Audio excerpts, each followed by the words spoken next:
Naka-heightened alert na ang Philippine Coast Guard bilang bahagi ng Oplan Quaresma. Inaasahan kasi ang pagdagsa ng mga biyahero, hindi lang para sa nalalapit na Semana Santa, kundi dahil na rin sa paparating na summer vacation.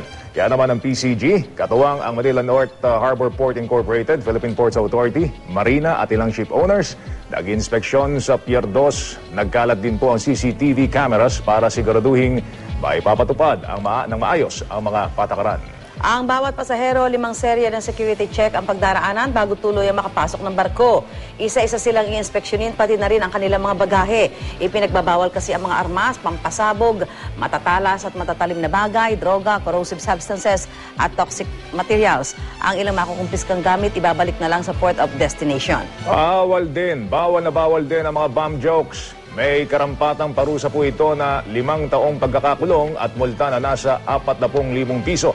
Pati sa labas ng mga barko, may mga nakadeploy na non-uniform personnel para naman labanan ang petty crimes. Ang ilang pasahero, pabor sa maigpit na seguridad. Ang iba naman, pinili na lang na bumiyahe ng maaga para hindi na makipagsiksikan sa dagsa ng mga pasahero.